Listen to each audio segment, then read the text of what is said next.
This is Dr. Levi with your show, The Dr. Levi Show. Today is May 11, 2016. Beautiful day here in Los Angeles. I hope and believe that wherever you are right here today, you're making it a great day. Lot to discuss today. It's our Q&A day. So if you have the questions, hopefully I have the answers. So lots to discuss about that.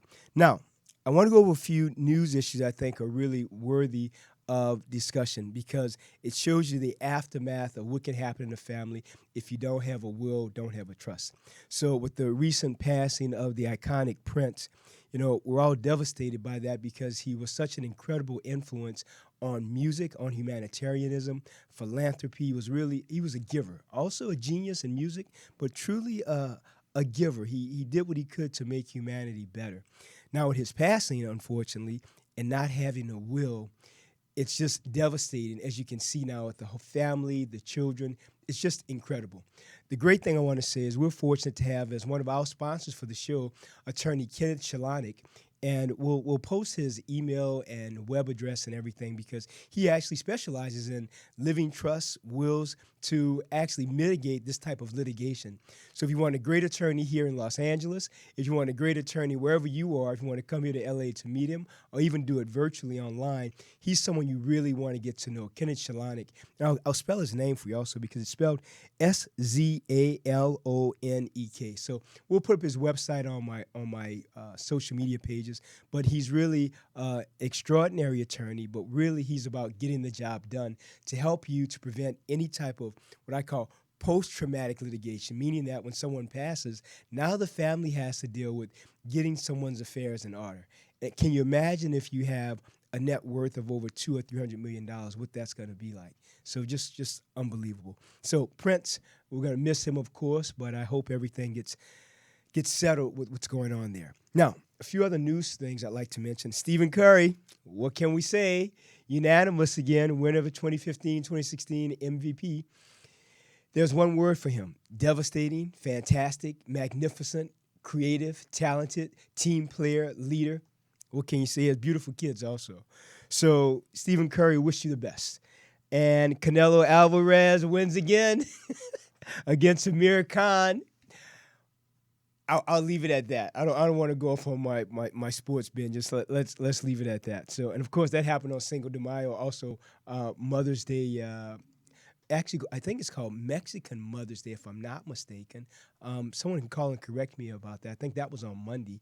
So again, happy Mother's Day to all the mothers out there. I hope everyone had a great Cinco de Mayo. I know I did. Celebrating with my friends and family. And I want to let you all know too that I'll be speaking at the obesity conference here in Los Angeles on May 19th. So if you have a chance to be here in LA, please come and be a part of that. It'll be a great event with a lot of other speakers talking about obesity, talking about this being a real pandemic here in America as well as internationally, and what we can do as healthcare providers, but more importantly, what you can do as an individual to be fit, to be healthy, to make the world a better place. And know that if you don't buy it, you won't eat it. So be aware of that. Be aware of what's in your pantry, what you're buying, what you're shopping for, because you are what you eat, you are what you drink, you are what you smoke. So be careful. I want to remind you of that. So the obesity conference is here May 19th. I'm really excited and looking forward to that. And also I had an interview with Machinima, which is a gaming site that's pretty spectacular. And it's interesting, too. People I've spoken to, they say, well, some of us pronounce it Machinima, some people pronounce it Machinima. So whatever, it's a great magazine. So I have part 2 of a work that we're doing with them in a week or two. And I have an interview with ESL as well as the esports.online. So a lot of great stuff coming up. I'm grateful to be well integrated in the gamers community. I think being an integral part of that community is a reminder that for myself as a physician, as a hand surgeon specifically, as a hand, wrist, elbow, shoulder surgeon, it gives me an opportunity to really help prevent injuries because the gamers, these are athletes who really get injured a lot. Overuse, repetitive stress injuries, very common in the gaming community. So I'm grateful to offer my services with the video blogs, with the Q&As. Just happy to be of service to you all. So thank you very much for embracing me. I want you to know we have more videos coming up for gamers, preventive exercises. I'm working on a a downloadable form of a manual that I think will also be helpful for gamers. And I have more medical videos coming up also talking about some basic things about obesity, about eating properly, about the paleo diet, which is a diet that I pretty much follow. I follow a form, or I should say a modified form of the paleo diet that works for me. And I want to remind you when it comes to choosing diets, I've never liked that word diet because I find it so it's such a box of that this works for someone, this doesn't work for other people. It's so individual that you have to really work on what helps you. So keep that in mind as you're choosing things, choosing foods. Do what works for your body. What works for you may not work for me. So that's important to do that. Now, I want to remind everyone that this is National Nurses Week, which is from May 6th through May 12th. And it's really interesting that they ended on May 12th because May 12th is actually Florence Nightingale's birthday. And she was, of course, considered she was the lady with the lamp. She was the considered the mother of modern day nursing because she was such an integral part of helping soldiers who were injured during the Crimean War. So that was like 1853 to 1856, if I'm not mistaken. So you got to imagine back then, this is someone who went around with a lamp to do what she could to actually help fallen soldiers. So we really salute Florence Nightingale, and more importantly, we salute nurses because often people think that doctors are the backbone of doctors are the backbone of medicine. It's not true at all. The backbone of medicine, actually, the spine of medicine, is actually nurses. Nurses actually carry the doctors. So I'm always intrigued when people say, oh, well, it's all about the doctors. Actually, it's all about the nurses. Nurses rock. And for my sister, she's also a nurse. She's a nurse anesthetist, actually. I salute her. So Dana, wherever you are right now, hopefully you're listening. Love you very much. And to all the nurses, I want to say I just appreciate what you do. You do something with such compassion, with such love, with such selflessness. It's so spectacular. So I just so appreciate nurses, what you do, how you treat patients. I think nurses really embody this ever-expanding compassion for humanity. They're always doing more and more and more.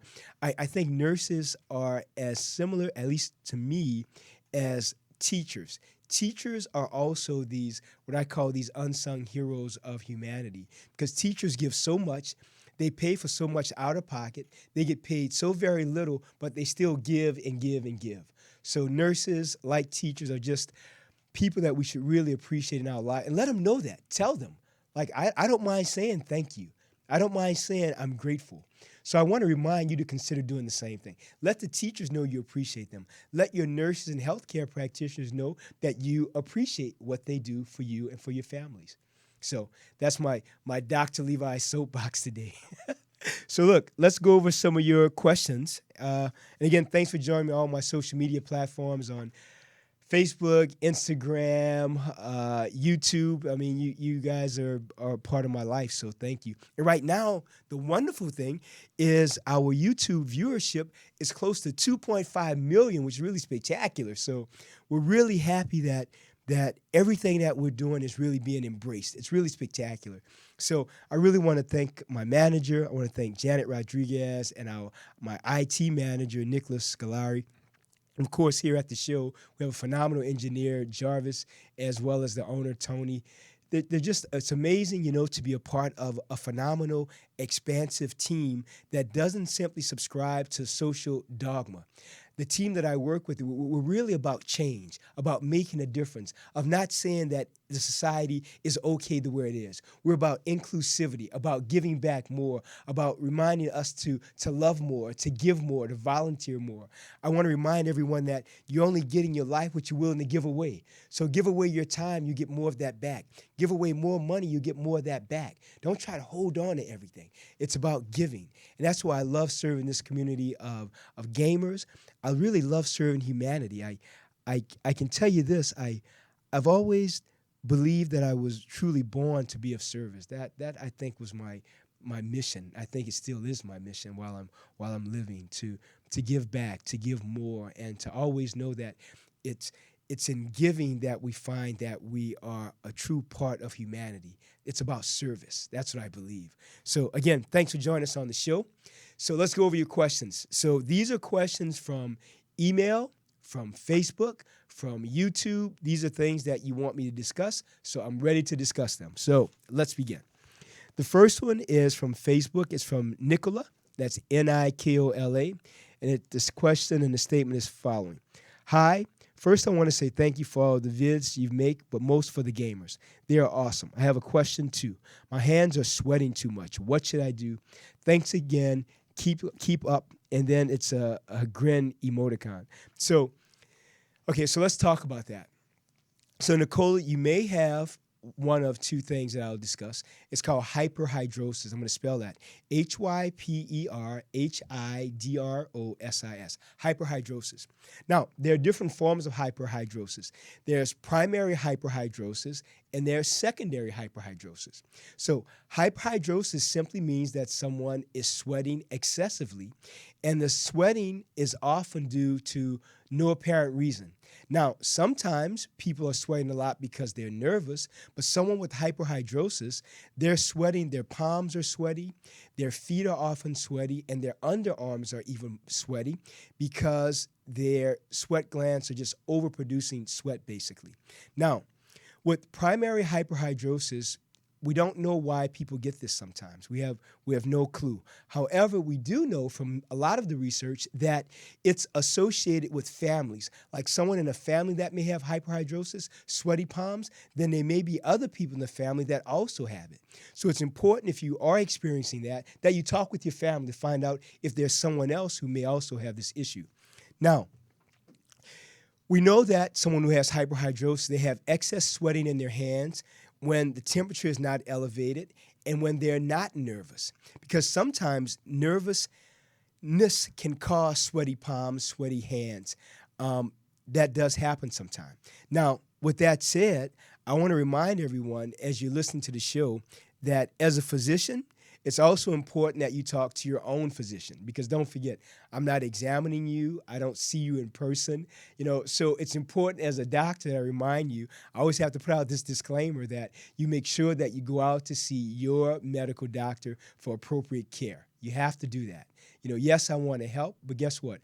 I'm helping virtually. You want to get hands-on help, a clinical examination. You want to get the appropriate test via MRI, X-rays, all those things. You want to have a clinician, a healthcare professional actually see you. But I do want to help, and I think I can. So let's continue with hyperhidrosis.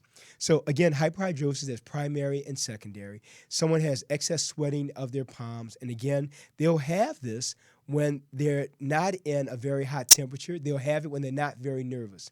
Now, the funny thing about hyperhidrosis, though, it sets up a very crazy cycle. So think about it. If you're sweating and you're not nervous, then you have to shake hands with someone. That's going to make you nervous. So then you sweat more. Then there's this vicious cycle of sweating, nervousness. You're not nervous, but you're still sweating.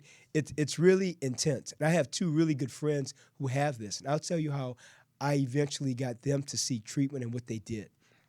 Now, with that said, so if you're sweating a lot, yes, you should get appropriate care and evaluation by your healthcare provider. But also, I want to tell you more about treatments, and I want to tell you about how we diagnose it. And I also want to talk to you about things that may cause hyperhidrosis. So primary hyperhidrosis, again, we don't know why someone has it. Secondary hyperhidrosis may be due to hypoglycemia, meaning someone's sugar is very low. It may be due to menopause. It may be due to hyperglycemia. Someone's sugar is very high. It may be due to thyroid disorder. It may be due to certain medications someone's taking. It may be due to different forms of cancer. So there's so many things that are in what we call the buffet, the table of what can cause this problem secondarily. Also, you can have certain types of infections as well as just nervous disorders can also cause secondary hyperhidrosis. Now the issue is, well, how do you diagnose it? Well, of course, the clinical and physical exam, the history, the family history. You really want to be seen by a physician, a doctor, or your own healthcare provider to look at you. Now, how do we diagnose it? Again, the clinical exam. Secondarily, we can get other tests like a hemoglobin A1C to check your sugar level, your glycemic levels. We can also get a fasting blood glucose levels. We can also do something called a skin conductance test, an iodine starch test. There's so many different tests that we can do for that. We also should test your thyroid to make sure your thyroid is functioning properly. So, with that said, hyperhidrosis can be caused by, again, secondary hyperhidrosis by many things that I just discussed, as well as primary. We don't know why someone has it. But again, we often see this clustered in different families. All right. Now, how do we treat it? There are a lot of treatments for this. We can treat it with prescription strength antiperspirants. We also can treat this with medications. Actually, some antidepressants actually can stop the amount of sweating that someone can have in their hands. We also treat it with botulinum toxin, Botox. You've heard a lot about that, but also can be injected to decrease the amount of sweating someone may have. And then we can also treat this with, believe it or not, surgery. Now, of course, like anything, even though I'm a surgeon, I always recommend doing everything you can to not have surgery, actually. Because surgery, like taking a medication, does one of three things: make you feel better, make you feel worse, or no change. It's always one of those three. So don't let anyone push you into surgery for anything. I really mean that.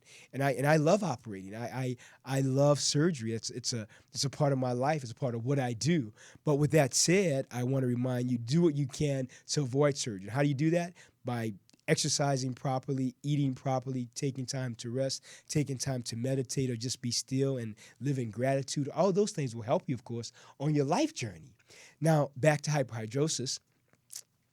Other things that I recommend for this: if you're having this problem, don't wait. Go and be seen. Go and be evaluated. So, Nicola, I hope this helps you, because the thing about hyperhidrosis that a lot of people don't discuss is the social stigma. And I can tell you this: I can always recognize a patient who has this. When I meet them, the first thing that they will do is wipe their hands on their pants. It's the first thing they do. Or they'll have their hands in their pockets. As they take the hands out their pockets, they'll rub their hands on their pants, or they will ask for a napkin to wipe their hands before they shake my hands. So I don't want there to be a social stigma about it. So get help and know that something can be done to help you. I want you to know that something can be done. So, Nicola, I hope this helps you. I really do. I really do. Now, one other thing I want to mention too, this is also another big week because this is the 20th year of the WNBA. I want to remind people about that. Imagine 20 years ago, women actually came together and started the WNBA. So this is also I celebrate people, but I love celebrating women because they are a part of society and they should be celebrated. They really should. Okay, so let's talk about. Let's go to another question. One other thing about hyperhidrosis that I didn't say that I want to mention. Also, someone can also develop sweating palms if they're having a cardiovascular event like a heart attack. So that's something to think about too. Don't hyperhidrosis. You need to be evaluated. So that's important. Okay, Nicola, I hope that helps. That's Nikola. The next one. It's a long question and comment. This is from Pallav, Pallav. Hi, Dr. Levi. I just read your article on bodybuilding.com about carpal tunnel syndrome. It's really bothering me, and I'm afraid if it might get worse to the extent that I need to stop lifting. I've consulted a physio here in India, but it wasn't helpful. The exercise that she asked me to do worsened the damage. Previously, I used to get a mild pain on the pinky side of the wrist while doing heavy straight bar curls, but now I get it even while flexing the wrist toward the pinky side. Now I have totally stopped doing any kind of biceps curls. Please help me with it, specifically how to fix it and avoid getting it back again. So, Pallav, Pallav. So it sounds like you're having tendonitis. You said on the pinky side, which I'm sure you meaning the small finger side. We refer to the fingers as the thumb, index finger, middle finger, ring finger, and small finger. We don't use pinky, but since you use that term, I want to acknowledge that and say that if you're having pain on this side of your wrist, it may be due to flexor carpi ulnaris tendonitis or extensor carpi ulnaris tendonitis. and you may simply have overuse syndrome of your wrist. So, with that said, when you're doing biceps curls, I recommend the following. One, you should still do those, but do them with a lighter weight or consider doing more repetitions with the lighter weight until your body feels stronger. Then, of course, before you even begin the process of exercising again, rest. Rest for maybe a week or two. Now, I want to remind someone about rest. I recently had a question from my sister as well as several other people about rest. Like, what is a rest day? So let's go over that. That I think is very important. When it comes to rest, rest means the following: you work out every day. Now, a rest day means this. It doesn't mean you work out Monday through Saturday and take off Sunday to binge eat, Twinkies and donuts and coffee and candy and sugar and beignets and pain douce and tiramisu. No, it doesn't mean that. What it really means is that you take that day to work a different muscle group. So a rest day simply means this. If you're working your biceps and chest on Monday, you're going to work them again most likely Wednesday and maybe again Friday. Saturday, you do something different. The other days, you do something different. A rest day simply means that there's one day of the week where you rotate your exercise where you don't work the same muscle group 2 days in a row. That's what a rest day means. Now, some people take that to heart, meaning that that's my day to do nothing at all, to eat what I want, to not exercise, to not get out of bed, to lay there like a snail, like a slug, and to sleep all day. Well, guess what? That's not going to cut it. I don't agree with that. No.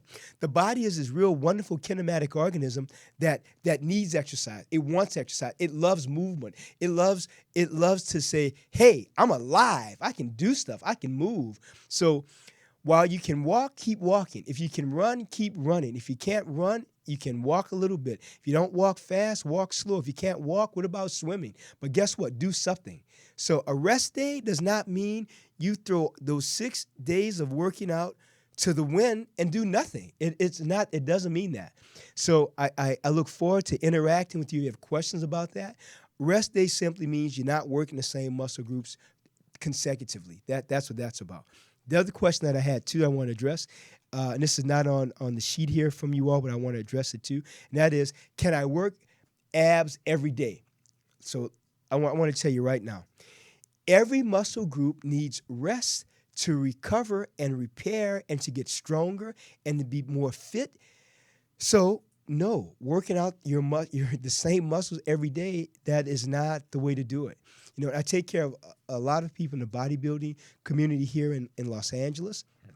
And I often get that question, well, doc, I still have to work my abs every day. Well, no, that's not the way to do it. You want to give your body a chance to recover, to heal, and then it's during the repair that the body can get even stronger and more fit and really give you the six-pack. Don't forget, as I've said many times, the six-pack, it's easy to get. I can teach you that. Go to the videos, do the V-ups, do the mountain climbers, do the bicycle, do the captain's chair, knee lifts, leg lifts, straight leg lifts. There are a lot of exercises. Getting a six-pack is easy. The issue here is reminding everyone that everybody basically has a six-pack, but you may have layers of adipose or fat tissue over that where you don't see it. But we all have it. The issue is aerobic activity. The more aerobic activity that you do, your six-pack will shout out to the world, hey, I'm here.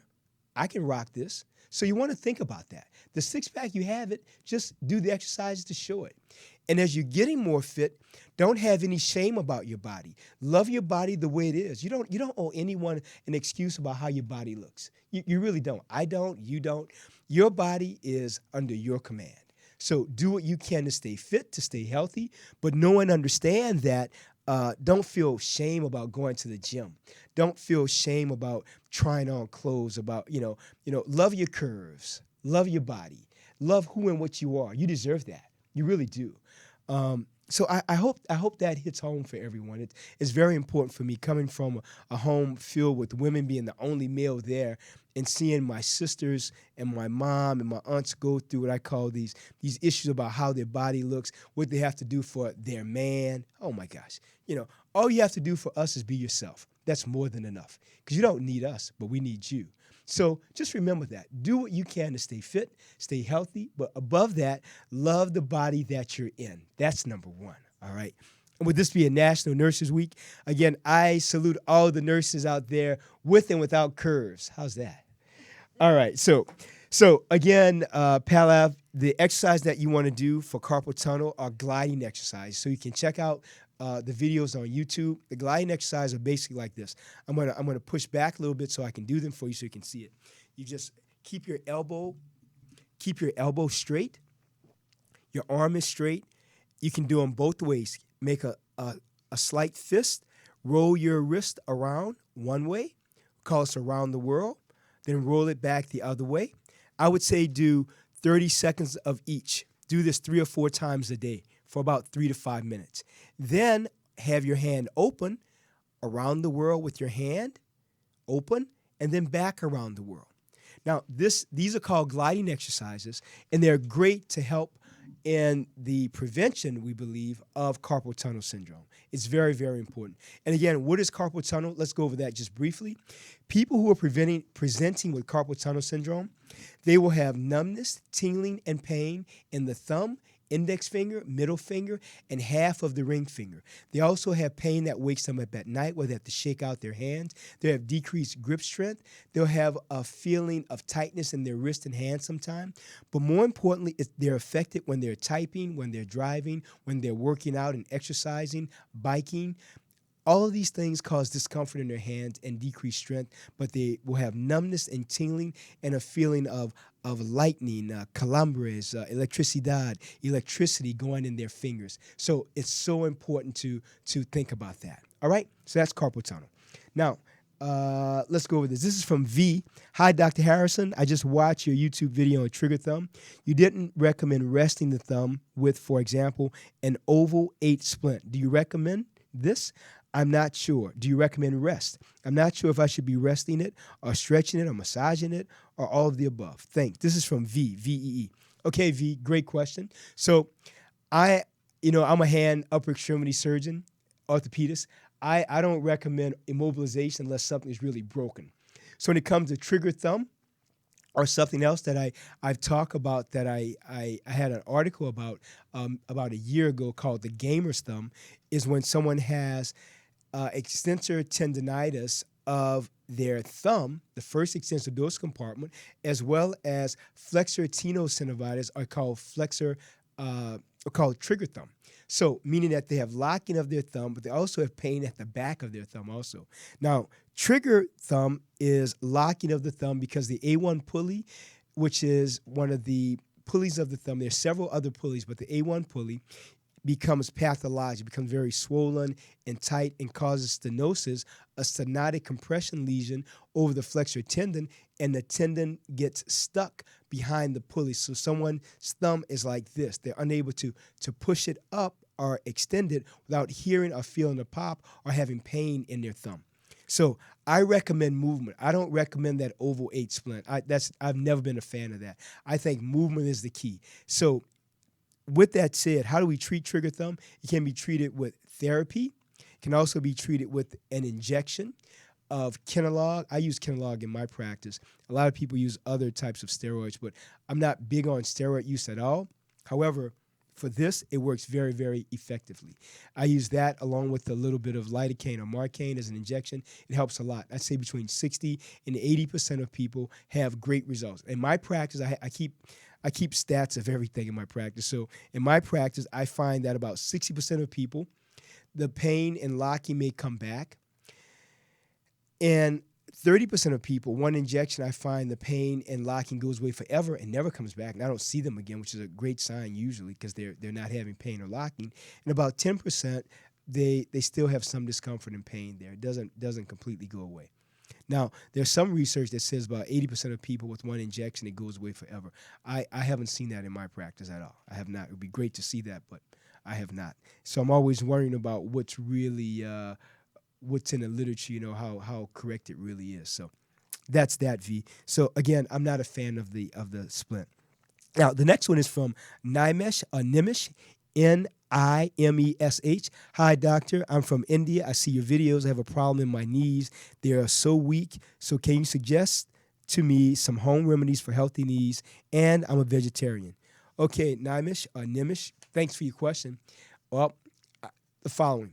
One, if you're having knee pain, the best thing to do, you can go to the YouTube station. I have something called VMO exercises, vastus medialis obliquus exercises, which will really help to strengthen the muscles on the inside of your leg to keep your knee from actually, your kneecap from going out laterally. Now, often when people are referring to knee pain, the knee pain is really at the patella and or the kneecap. So I recommend doing exercises. So the following: leg extensions, leg curls, VMO, vastus medialis obliquus, VMO strengthening exercises also. And then, of course, it's important to stretch your legs after you do those exercises. You can stretch before, during, and after exercise. That's so important. So I hope that helps you, Naimish. Now, the next one is from Patrick, Patrik. Hey, hello, doctor. I don't want to waste your time, so I'll go straight to the point. I'm a gamer, CSGO, and I have this problem. When I'm slowly moving and rotating my hand, like in this picture, I feel that it's almost visible. Twitches or some kind of vibration in it. Can't really describe it. The twitches are much bigger when I move it under the number 2. Do you have any idea what it could be? Thank you very much. Okay, Patrick, thanks for your question. So, yeah, I'm from looking at what you sent, this may be just mild tendonitis of your wrist and some mild carpal tunnel syndrome. So again, I recommend the following. 1, the strengthening exercise, the stretching exercise for your wrist. Continue to do the wrist, arm, and forearm strengthening exercises. That video has like 870,000 views, maybe more. Go to that video. It has a lot of data on there that will really help you. So let me know how you're doing, Patrick. I hope it helps. And again, don't forget when you're gaming with Counter-Strike, it's important, again, like any game, like League also, League of Legends or StarCraft, make sure that you're still taking the 5-minute break every hour. That's important. You know, gamers, you guys game so intensely and so hard, you have to take that 5-minute break every hour to rest your body, to rest your hands, to make sure that your posture is correct. It's so important that we sit up straight, keep your shoulders up, no matter what job you're doing. Posture is very, very important, all right? So, Patrick, I hope that helps you. The next one is from Nikos, Nikos. Hello, Dr. Harrison. May I ask you 1 or 2 questions? I'm a gamer, and I've noticed that after many years of gaming, my right hand, the mouse hand, is getting very tired when I play to the point that I can't continue. What would you recommend? Would you recommend seeing a doctor? So, number 1, Nikos, yes. I recommend that you see a physician. Number 2, I recommend that you take the breaks while gaming. Number 3, continue with the strengthening exercises. 4, make sure that your diet is clean and correct. 5, again, you got to exercise daily. Exercise has to be embraced as a part of the gamer's lifestyle. For a gamer as well as a non-gamer. I don't care if you're at a weekend warrior gamer or if you're an elite athlete, a pro athlete. You have to be real conscious about what you're eating, about taking time to rest. Because when you rest, you have more time to really let your brain go to a place of even greater creativity. You'll even be faster. Your APMs, your actions per minute, or what I call CPMs, clicks per minute, will be even faster if you're rested. We have to rest. The body needs it. The brain wants it. And your hands, wrists, fingers, elbows, and shoulders will appreciate it. So will your neck. Okay, Nikos, I hope that helps you. You can also consider getting a different mouse, like an ergonomically balanced mouse. Make sure that you have an ergonomically balanced chair. You know, a lot of gamers have asked me, can I design a mouse? Can I design a chair? I'm actually considering that and working on that. So hopefully, over the next year or so, I can get that on the market to really be of service and to help everyone. All right? Now, the next one is from Pashnima. What a beautiful name. Pashnima. Hi, Dr. Harrison. My name is Amy. Do you have any recommendations for tendonitis in the thumb? I've been doing your hand exercise and it feels a little better.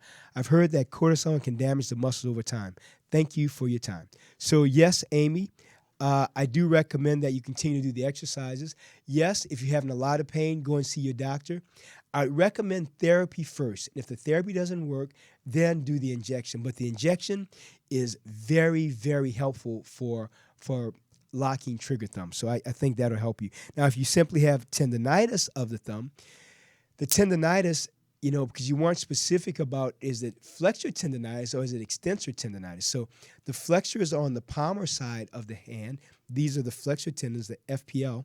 And the dorsum of the thumb is the EPL tendon, extensor pollicis longus, as well as the extensor pollicis brevis. Those are the major flexors of the thumb, as well as the abductor pollicis longus tendon of the thumb.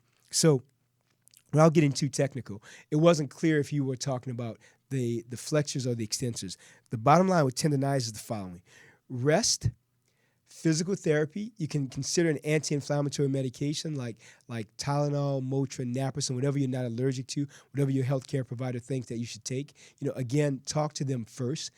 Again, I'm your virtual doctor, but I want you to have someone that you can talk to who can tell you, hey, this is what I recommend. So I hope that helps you, Pashmina. Again, what a beautiful name, Pashnima. All right, now those are from Facebook. These are from YouTube. So this is from Vilius, Vilius. Hello, Dr. Levi. I've been clicking a lot of buttons with a lot of force for a year or so now, and my left hand, especially the wrist and nerves of it, started hurting. I already know that carpal tunnel prevention exercise, and I do those. However, it seems like I can feel the pain in what seems to be flexor carpi ulnaris tendon on that side of my arm already, not on my palm. I haven't found any good way how to flex these exercises are part of my hand. What exercise should I do to decrease the amount of pain in this part of my hand? So if you've looked online to see that it's I'll do it here, your FCU tendon, flexor carpi ulnaris tendon. Well, the major thing for that, of course, will be rest. Secondly, as I said earlier, you can take an anti-inflammatory medication, do some therapy. And the other thing, hey, you know what? I almost forgot, guys. One other thing that's so important is acupuncture. Acupuncture is like this phenomenal modality of healing that we don't use enough in medicine. So I'm a big advocate of acupuncture. So if you have tendonitis, I forgive me for not saying that earlier. Acupuncture is also a great way to treat tendonitis. I use it in my practice extensively. I use it for a lot, actually. So I'm really a big advocate of acupuncture. I think it's very, very effective for tendonitis and should be considered, definitely. And the great thing about acupuncture, I think for me as a Western trained physician, I'm allowed to marry Eastern and Western medicine to give the best outcome for the patient. So I want to say acupuncture is a great modality. Okay, now I hope that helps you, Vilius, Vilius. So again, rest, you can splint this, take the breaks, see your healthcare provider, and of course an anti-inflammatory medication.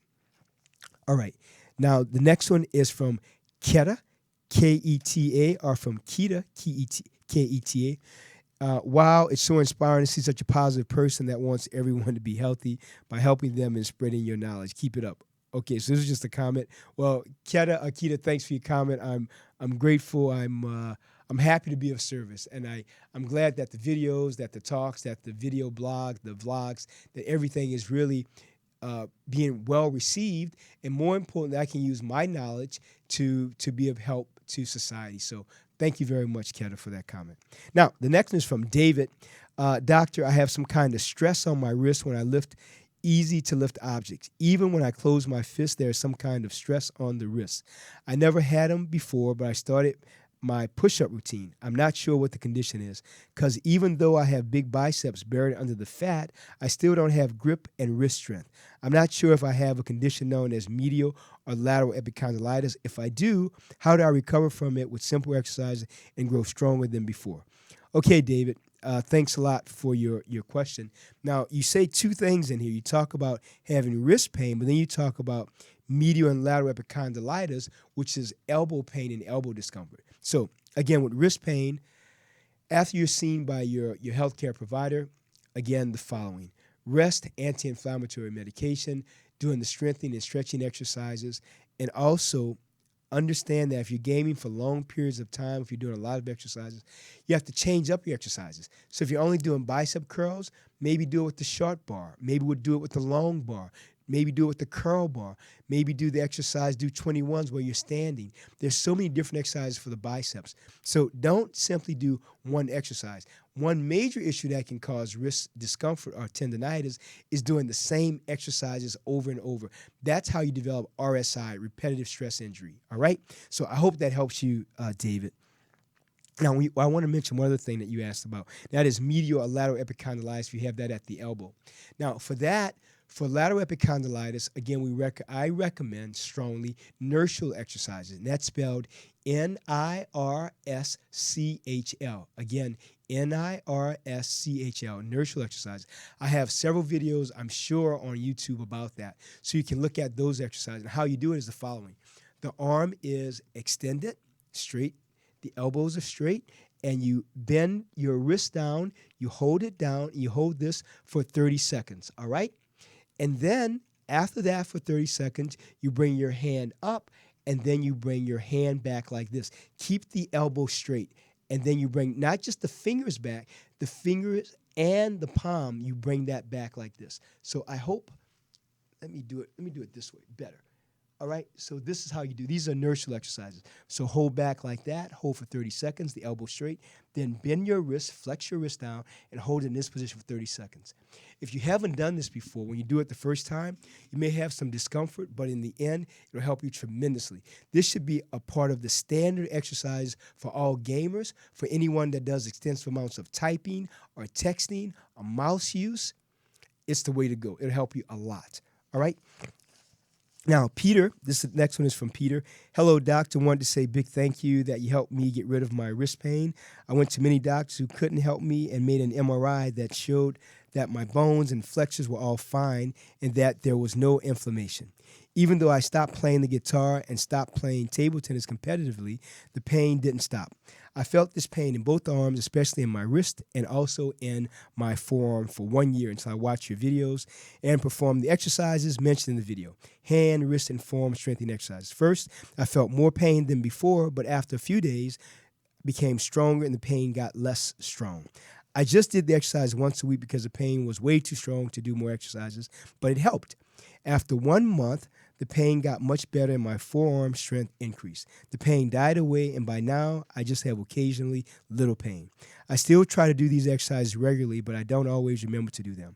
I always play video games, and I'm a gamer. And I can only recommend you and your great work that you're providing for the public. Keep making these informative videos and keep the good work up. Sincere and grateful. Thanks for me. And that was from Peter. Hey, Peter. You made my day also, so thank you very much. I'm really grateful again, everyone, that our videos are really helping to leave a legacy of help and, more importantly, about prevention, helping people prevent these types of repetitive stress injuries, especially in the gaming community, as well as anyone who does, again, extensive typing, texting, mouse use. You have to make sure everything is really ergonomically balanced and do those exercises. They'll help you tremendously. And then I have another one from Joseph. Said, are there any exercises I can do for my elbows? They tend to lock up a bit. Again, the inertial exercises that I talked about earlier, they will help you tremendously, Joseph. Again, inertial, NIRSCHL, that's the way to go. So I want to thank everyone again for being a part of our show. I have to thank our awesome and amazing engineer, Jarvis, who was here today and wasn't making faces at me, wasn't throwing things at me for a change. My manager, she wasn't throwing her shoes at me, anything today. She usually beats me down like a little baby boy, which I am actually. I'm just a big kid. And one other thing, I have to give a shout out to Marvel. Captain America Civil War, phenomenal. I'm a big comic book junkie, so it was just fantastic. So if you haven't seen Captain Marvel, you haven't seen Captain America, Captain Marvel, that would be another great one they should consider doing. If you haven't seen Captain America, go and check that out. It was fantastic. And it's just filled with just great stuff. It was just phenomenal. And of course, May 27th, X-Men Apocalypse, that's coming out. I'm looking forward to that. And then in November, we have Doctor Strange coming up, one of my favorite comic book characters of all time. So this is just a year of comic book extravaganzas. I'm just feeling great this year. So again, this is Dr. Levi, the gamer's doctor, the esports doctor. I want to thank you for joining us today. And remember, be kind to the veterans. Those great men and women are the reason we have our sustained freedoms in this country. I love the veterans. Talk to them. They're wonderful people. Give them a hug. And also, I want to remind everyone again that this is National Nurses Week. So we appreciate the nurses. Continue to do the great work that you do. And of course, please join me on my social media platforms, Instagram, Facebook, YouTube. www.drleviharrison.com. My engineer is looking at me like, okay, wrap it up, dude. Come on, wrap it up, man. That's Jarvis. Let me give you a quick impression of Jarvis. So Jarvis sits behind our desk like this. He's like this. He's real cool. He's real low key. He's like this. Then it gets time for me to go. He's like this. Moving side to side, making all kind of noises. Unbelievable. But we love Jarvis. So that's that. So this is Dr. Levi here with Jarvis and Janet and Tony Sweet. Have a great, great week. And remember, the universe is all for you. Have a great week. Live in gratitude. It's Dr. Levi. Bye.